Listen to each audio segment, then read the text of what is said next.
last week, No Way Out. I don't know what you guys thought of it. From top to bottom, you're not going to obviously have great matches the whole way through, but if you look at the main events, it was a pretty good show.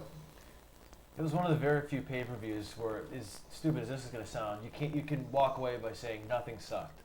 Well, Brian, we say nothing sucks about the WWF anyway. You realize that. Nothing sucks about the WWF. It was 100,000 times better than Super Brawl. Everything they did was great. We all have RTC posters in our room, so, Don't speak for yourself on that issue. I just did. But anyway, Brian, not to cut you off so rudely as I did. It's banter.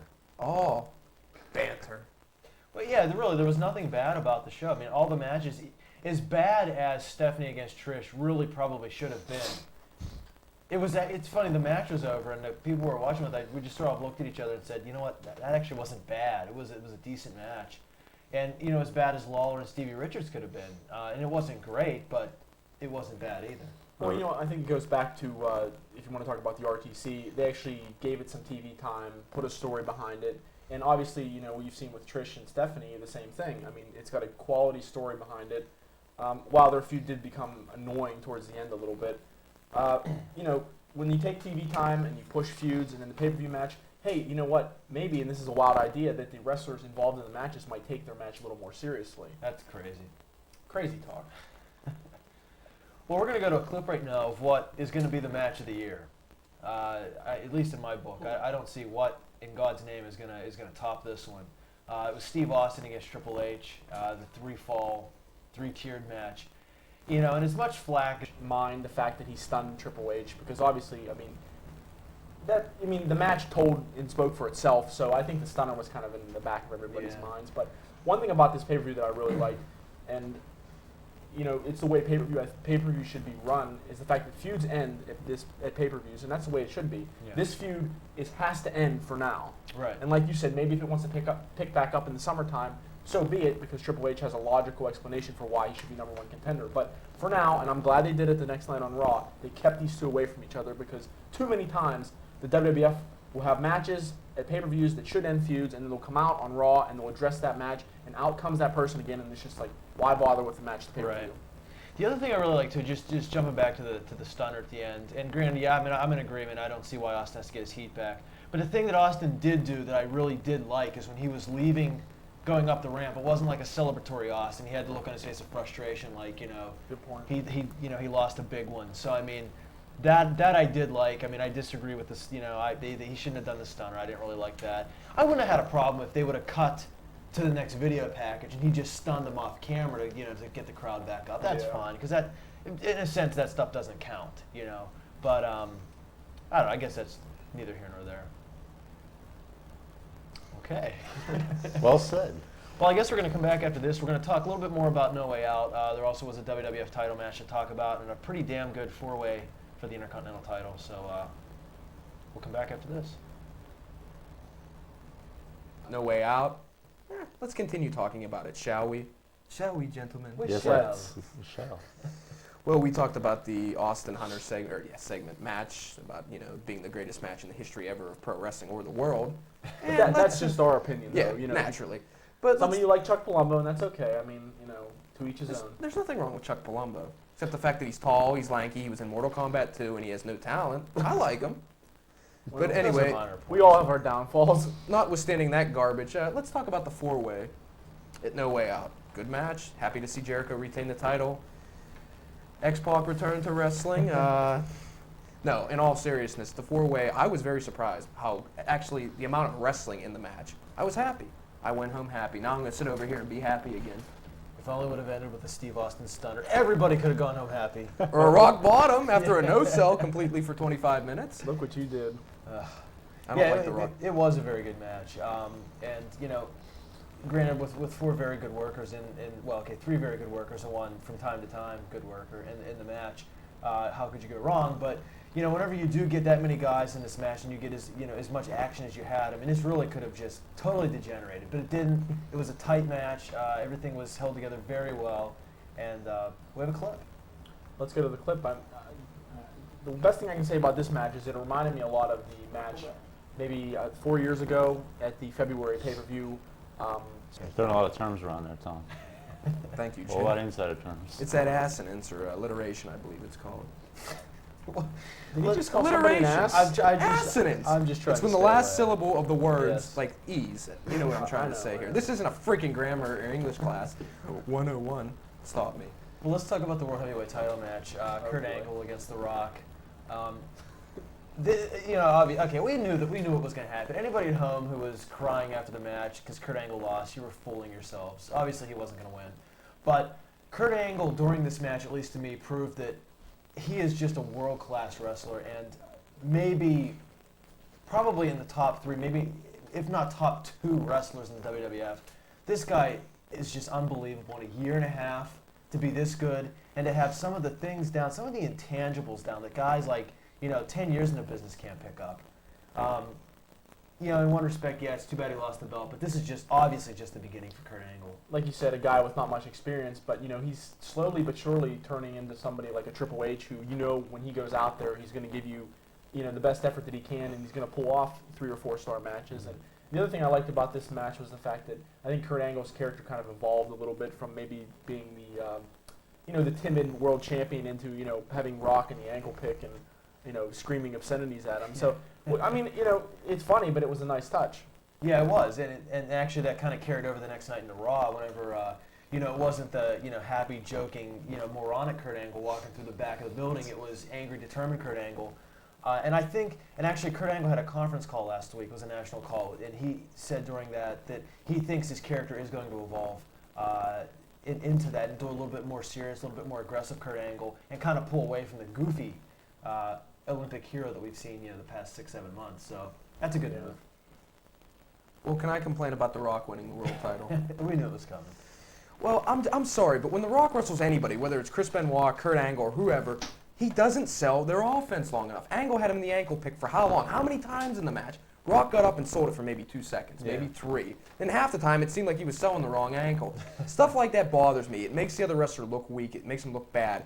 And I'm also very offended that you called Kurt Angle a world-class wrestler. Skandor Akbar would be pissed. Yeah, he'd be furious. Yeah, but as much as you hate The Rock and hate his Pie song and all that other great stuff he does, but you got to give the guy credit. He went out there. The match was good. I'll give him all the credit in the world. He's a decent wrestler. I'm not going to say great. He's a decent wrestler. It just, to me, maybe it's just me. Maybe I just have such a hatred toward him because my neon clock broke at Christmas time Well, you of know The what? Rock. The hiatus that The Rock's going to take to film the Mummy 2, that'll be. He definitely needs that. I hiatus. believe it's the Scorpion King. Is it? It doesn't freaking Oh. matter. Mummy 2 is coming I out don't this year, care. I think. What do I look like? No, but we Roger get Ebert? 700 emails if you got the wrong freaking movie. So there. You're right. No You're email. right. I appreciate it. But anyway, the hiatus is going to be good for The Rock. He's going to be out hopefully more than just like a month or 2, and he'll come back and people will be into him, and his character will be a little bit more rejuvenated. Yeah, and just before we head out here, for the people maybe who kind of were a little bit sort of like us, who didn't really want to see the Austin Rock thing again, these two guys really are great at what they do. And actually, the 2 segments on Raw this past week when they had their confrontations, Say What You Want, those were 2 great segments that really sort of set you on the way to WrestleMania and just showed you why these 2 guys are special athletes. And this is the type of thing WCW needs to start working on, but we'll get to that next segment.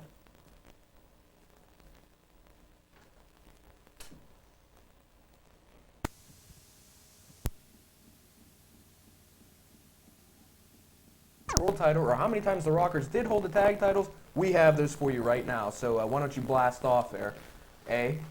All right. Well, we want to thank everybody for sending in their answers to the trivia questions. We do have a winner. His name is Dan Pefferman. He answered all 4 questions correctly. Dusty Rhodes held the NWA title 3 times. The Rockers held the title once. We're counting once, but he had 0, and then he said about how the Hart Foundation lost the titles at a house show. The ring rope, I guess, broke. And so we're going to give him credit for 0, even though it was 1, because he did go into further explanation.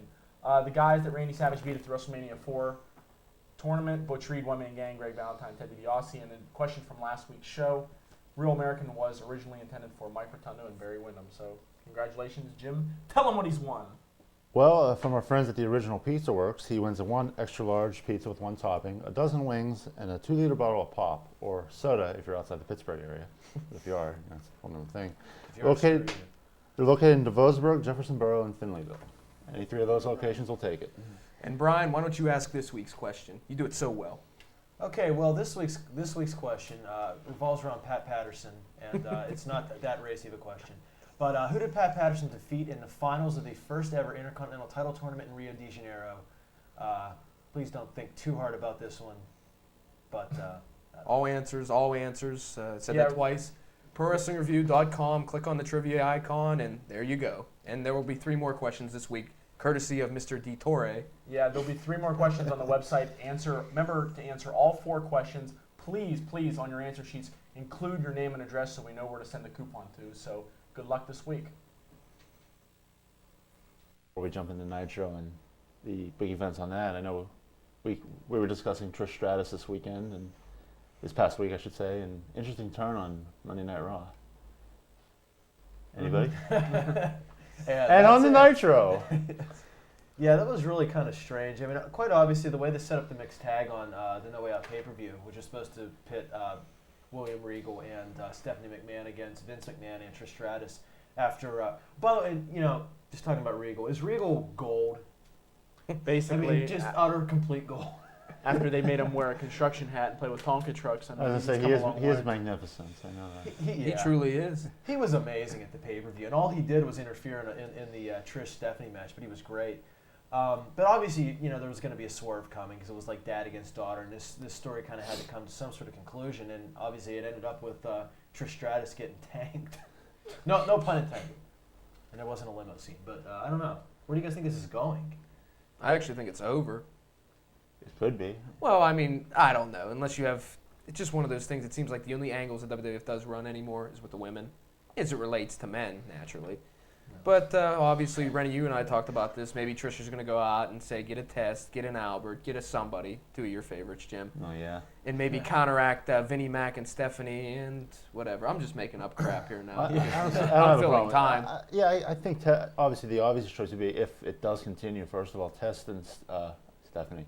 Test and Trish reuniting, or even if Al Snow, if they decide to put a woman with him, Al Snow is kind of involved in. He already not has really the doing head. anything now. Oh yeah. Ooh, how about this? How about Taz? Ooh, he's too small. He's just a little guy. I think this is actually end up being sort of like the woman scorned angle. She's going to bring back, Jimmy Snuka. Jimmy Snuka. Speaking of women scorned, but anyway. She'll bring back Linda. I don't know. I mean, I don't know where this is going for Trish. I mean, the one thing that right now I think you can say, there's really no big top female babyface character. I mean, you do have female babyfaces like Molly Holly and Lita, but neither of which are strong enough character-wise, I think, to carry any type of major story. But I think Trish is. So I guess maybe that's where they're going with it. But well, there's always a chance that, like you said, Trish will go get Linda McMahon, and maybe they'll bring back that lovable teddy bear Mick Foley to maybe wrestle William Regal and ruin everything. There's certainly a lot of possibilities. Obviously, by this taping we haven't seen SmackDown yet, so a lot will be explained, I'm sure. We're kind of overlooking an obvious point here that Ryan and I discussed previously. Maybe the sole objective was A, to get the McMahons reunited with Regal involved, and B, just get even more heel heat for the 3 of them, even more heel heat for a group. Yeah, and it's getting Regal into a major angle where it's not like he has to be the main character of the angle. He gets to be involved in it, gets to have a role, and they really get to bring out some of his better characteristics like they did at the pay-per-view, but, until he's ready to start wrestling again, so people will accept him in a top position. Well, that's one thing that WWF is doing really well with this. I mean, granted, the Trish angle might not have made that much sense, but they're kind of separating their power, so to speak. Mm-hmm. They're not putting Vince McMahon with Steve Austin and The Rock. They're not using all their top guys in that one storyline. They're taking, Steve Austin, The Rock, and you got whatever Hunter's going to do or angle, and then you got Vince. So, I mean, they're kind of like giving everybody a little bit of a rub, so to speak, right, which is nice. Well, moving away from that, I think that company down in Atlanta still runs Monday night shows, don't they? We never talk about them. I don't know. WCW started their Cruiserweight Tag Team title tournament this past Monday on Nitro, whatever that show's called. Oh, boy. A few more viewer mails. That'll be nice. And the first match of the tournament was pretty good. It was Ray Jr. and Kidman against returning Johnny Swinger and the guy who is the cafe worker from Friends. They squared off, and turns out the cafe worker really sucked, but nonetheless. Yeah, what was his name? I didn't really catch Jason Lee. Oh, from the famous Lee family, I guess. Yeah, not the same guy who was in Mallrats and Clark's. chasing Amy. I don't think he was in Clark's. He might have been. I'm just making up names here. But there was people I saw in the WCW Cruiserweight tournament. Well, what the hell am I talking about? The division I haven't seen before. AJ Paris and his buddy, whatever the hell his name is. Slam Dunk or whatever his name is. AJ Styles, I think is the name you're Yeah, looking Air for. Paris. Air Paris. Well, there's proof right there. Rennie's in the Nobody that Cruiserweight division- tournament, though. Yeah, I mean, my God. The fact that we can't remember their names or don't even know or care to know their names is the fact that the cruiserweights, they don't mean too much. Well, you brought this up. Where's Super Crazy? I realize he has visa problems. Where's Kid Romeo? Not that I care, but, I'd rather see him wrestle than those stupid vignettes. I censored myself. Where's some of their other guys? Where's Alex Wright? Or is he too tall to be a cruiserweight? He just looks like a freak. I think he's too So- bald to be a cruiserweight. Keep him off television, please God. Speaking of the Cruiserweight division, there was a great match on between Shane Helms and Shannon Moore. And I know, Rennie, both you and I have talked about this in our columns. Tom and Jim, you guys have both talked about this on this show. Sugar Shane Helms is just like he's like Regal. He's gold, and they're starting to slowly build him up a little bit. He got a big win over Shannon Moore.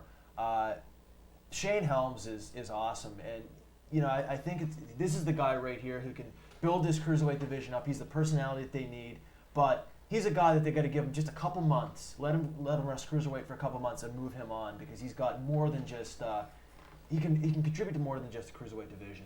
Well, yeah, I agree with that statement, but I also think that he needs to kind of shy away from this. He's still wearing his 3-count attire, and I know that might be picky, but you still need to have this guy come out, have his own look. Yeah. And like you said, dominate the Cruiserweight division, prove that you're the best, and then move on to the U.S. title. That title that Rick Steiner has that, he's currently sleeping with. It's interesting to see WCW's in a position right now. Shane Helms and, Sean O'Hare. Got the name right. Two guys that everyone's talking about has a world of potential, and it's going to be interesting to see over the next couple of months what they can do with them, if anything. And yet, Sean Stasiak still has no potential. Great. Damn. It's amazing. How'd that happen? But just get back to, not to get off the cruiserweights for a second, O'Hare had his first real chance on the mic this past Monday, and not exactly an overwhelming performance. He's kind of like Goldberg in a sense that he kind of just needs polished a little bit. Yeah, God, the guy's young. I mean, it's not like that's WCW they'll have plenty of times to stab him in the back. So yeah, but Scott don't Steiner worry.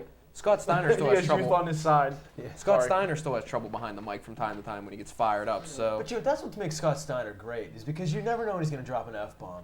And it's going to happen one week. we Well, really hope it Or attack a does. fan for that matter. Well, from this F-bomb to everybody out there, we're going to come back and we're going to talk a little bit more about Nitro, including the return of a former champion. Tro, we alluded to this as we left last segment, the return of Booker T, which we do have a clip of in a moment here, actually whenever you feel like it. Booker T's return, the one thing I'll say, and this is going to sound kind of silly because I know that everybody thinks we're biased, but the reason I think this the reason I think this return worked at the end of the show. Right. That's a good sign of couldn't find WCW's it. part. And you're seeing that in other areas. Like Jindrak would wrestle Colombo as opposed to having the tag titles change when that feud was going on. And you're seeing little things like that, not wasting matches like that on Thunder and building towards a pay-per-view. Just sort of waiting, everybody wanted It was to that good a point, was it? I'm sorry, Tom. Good. Well, I was just going to bring up the fact you mentioned the return of Booker T being I would assume being put into the #1 face position because Dallas Page sucks. But I'll tell you what, every match Dustin Don't Rhodes. mince words, Tom.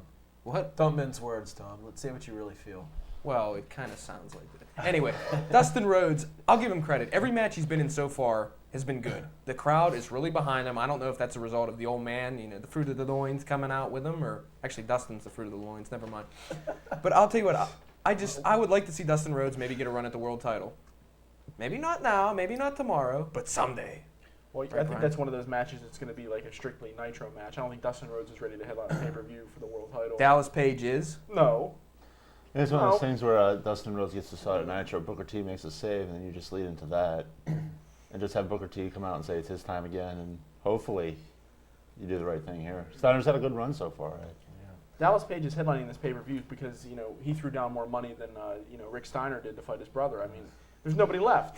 And, agreed maybe the next night after Nitro, after the pay-per-view or something like that, they'll bring back all their guys and all their superstars and go from there. Randy, you bring up Rick Steiner, and I mean, for all the good points that there were on Nitro this week, I got to bring up one of the bad. How freaking long was the Cat Rick Steiner match? was like 20 minutes. I was like waiting to see, I don't know. Well, I was waiting to see Baba, God rest his soul, out in the audience. 15 more minutes. It's like it just wouldn't stop. Well, considering the fact that Rick Steiner forgot how to wrestle and the Cat never could, have a long match with the two. God, I don't know. It's like you do it. Obviously, I'm sure most of the fans at home do this Monday night, but you do a lot of flipping channels, going back and forth, back and forth. I stopped going to the Rick Steiner Cat match. I thought it was never going to end, and I picked the heavy metal channel on my digital music. But jeez, Why don't we have something like that? You You live where I do. Why don't we have something You like gotta that? pay for it. Oh, never mind it's then. not that good. Really? No.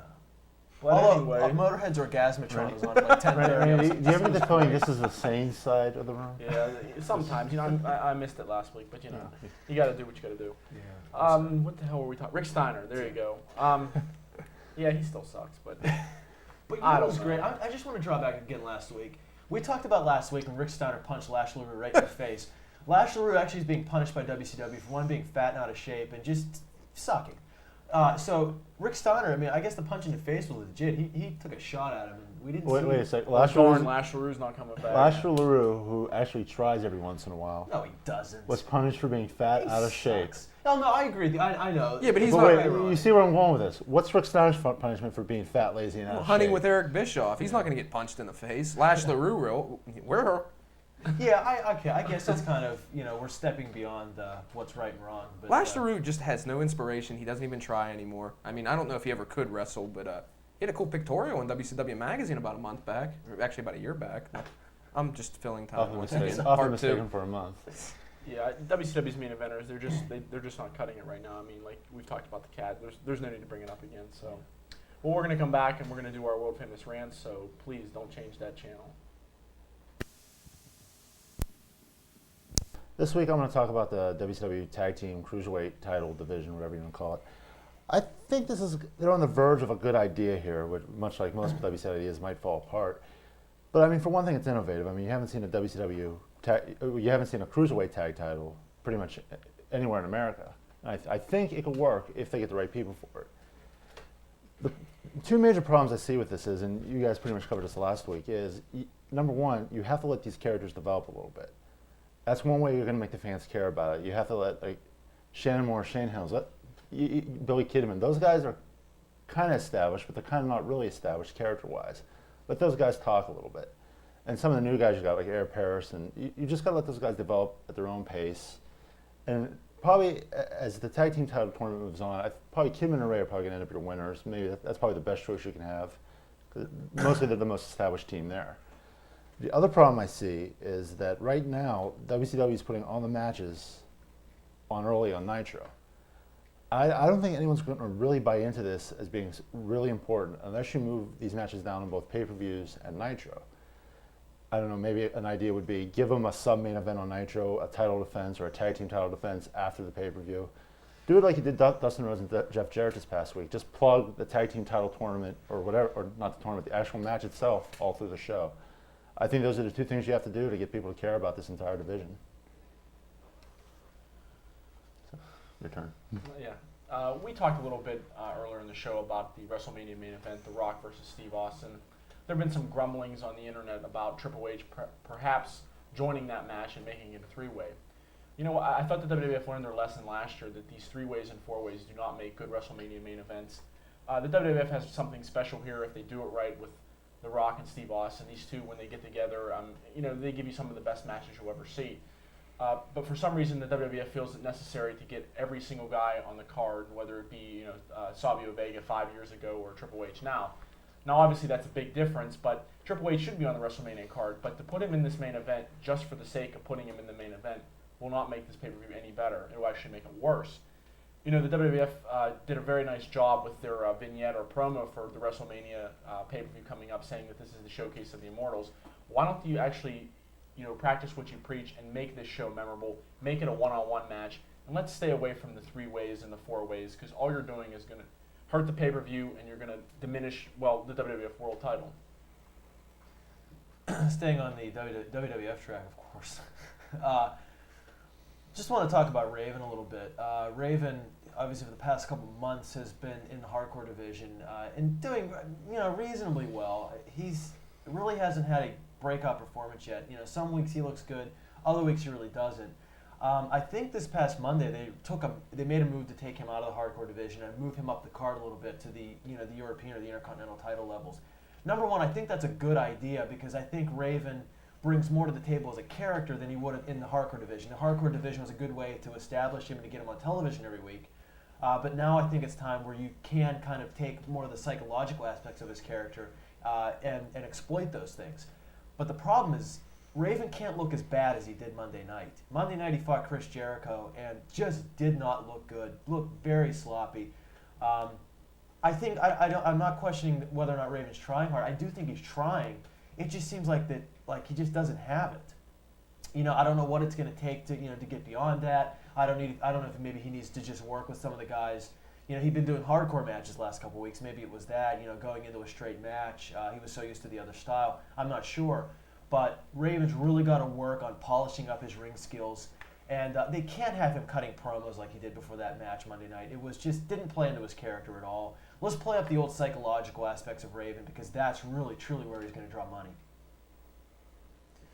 Well, I've ranted many, many times in the past about many, many different things, like Commandant Lassard would say, and this is just sheer disgust right now. I can't believe the same Taz that does commentary on Heat, or whatever the hell the show is the same Taz that was in ECW wrestling, is the Human Suplex Machine. Good matches, good mic work, good everything, basically, besides his height, which the WWE frowns upon, which I don't know why. But even to listen to Taz on commentary, it's just so pitiful. I can't even believe it's the same person. And like I said, this isn't much of a rant, but release Taz or kill him. Do something with him. Yeah, kill him. He does not deserve to be in the WWF right now, or the WWF doesn't deserve to have him. One or the other. It's truly a shame. And being I got a little more time here, here's a little random thought. Doesn't Funaki look like Joe Elliott from Def Leppard? I just thought I'd throw that in. But like I said about Taz, never mind. Take it away. Not sure we can after that. Joe Elliott, that's pretty close. I see the resemblance. I saw him in a hotel outside Pittsburgh. There's some. Really? Yeah. Okay. No, I'm just waiting. If you want to read my column, you can pick it up on the newsstands tomorrow, or you can read it on the web. The web address is www.triblive.com/sports. When's that come out? Done. Sunday. Okay. As in tomorrow. Thank you. My column, Sharpshooter, you can read in the Daily News. You can pick it up on newsstands right now, or you can read it on the internet at www.dailynewsmcksport.com. I'm just going to have a little bit of a closer look at former WWF champion Kurt Angle, just some comments from the national conference call he had last week. So look for that. And if you're on the internet, you want to check out the Pro Wrestling Review website. It's www.prowrestlingreview.com. We apologize for all the problems we had in the past week, and hopefully it's taken care of. And you heard the question earlier. You have to answer all 4 questions, the one on the show and the 3 on the website. And for all you Go Afterites out there, the question this week is, hold on.